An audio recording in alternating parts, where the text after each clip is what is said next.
What-team trade in the NBA here with the Kings, Milwaukee Bucks, Clippers, and the Detroit Pistons. So right here breaking down this deal, the headliners, obviously Serge Ibaka in this four-team trade, going from the Los Angeles Clippers to the Milwaukee Bucks. And the Bucks get 2 future second-round picks and cash in the deal. And the Kings here, they've pretty much flipped their whole roster in the last few days with the Sabonis deal.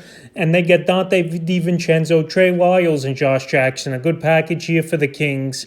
Clippers get Rodney Hood and Semi Ojeleye as relief for their cap space. And the Detroit Pistons get Marvin Bakery Jr. So right here, a lot of factors in this deal. And I'm going to start off with the biggest name in this deal, Serge Ibaka going to the Bucks. So the Bucks here, they've been having a great season once again, looking to repeat as NBA champions again this season. And Serge Ibaka this year, no doubt about it, he's been hurt. And he's just starting to play back into shape here for this Los Angeles Clipper team. Before he's in 6.6 points a game, 4.3 rebounds, and 49% from the field. But now he goes with Giannis Antetokounmpo and this red-hot Buck team here. And we know Brook Lopez, he might be out for the season for all we know. He hasn't played really with the back injury. And Bobby Portis, in my opinion, is more of a bench player than a starter, and a great guy to come off the bench, no doubt about it, for this Buck team. So Serge Ibaka, I think he'll play 20, 25 minutes a game for this Buck team, and there's going to be no pressure on him because over the last few weeks since he returned to the lineup, obviously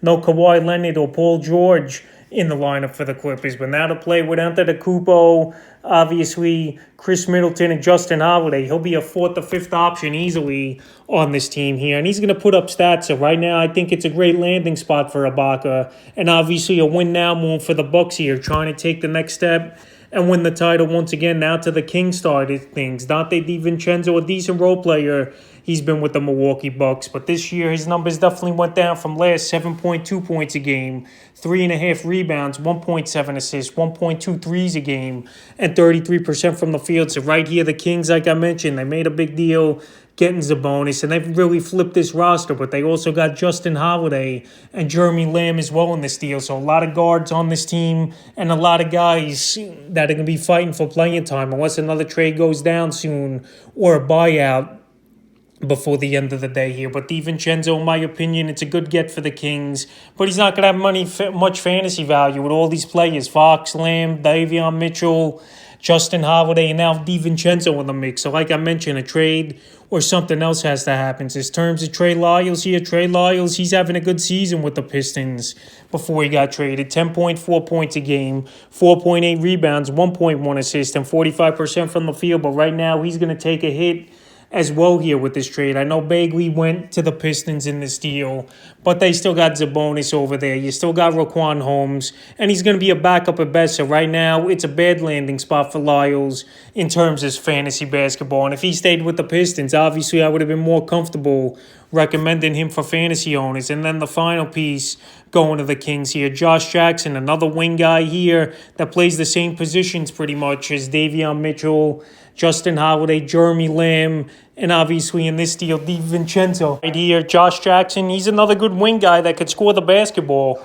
But him as well, it wouldn't be surprising to me to see him possibly get flipped in this deal or go somewhere else after the trade. So on the season here for Josh Jackson, 7.1 points a game, 3.2 rebounds, 1.3 assists, and 41% from the field. So last season, Josh Jackson, he was better last year with 13 a game, but this year his playing time's gone down. And right now, he just hasn't played over the last few weeks as well. So in my opinion, he's hurt with the back as well, and he's been questionable over the last few days. But too many spots over there in Sacramento, and Josh Jackson easily could be the odd man out here for the Sacramento King team. So right here, he's not a guy I would recommend in fantasy basketball. But this King team, no doubt about it, has a lot of depth at the guard and small forward position. Now, in this one, the Clippers get Rodney Hood and CJ Ojeleye. But right here, it's just cap relief for this Clipper team.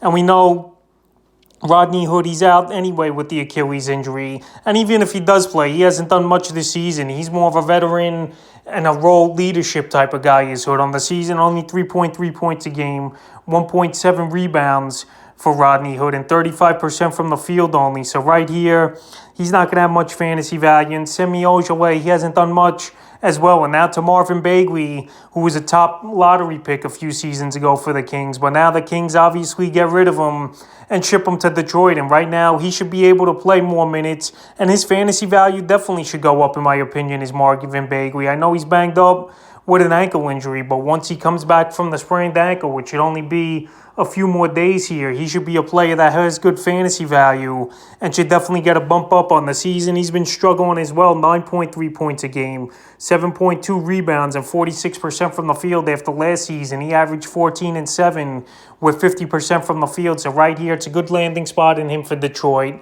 Obviously, after the Sabonis deal, his minutes were going to go down, so they flipped him off in this deal, and I think Bagley could have a good upside in Detroit this season for the rest of the year. So Marvin Bakery, Serge Ibaka, and Dante D Vincenzo, the headline is in this big 4-team trade, and we'll see what these guys can do for their new teams and fantasy owners for the remainder of the season.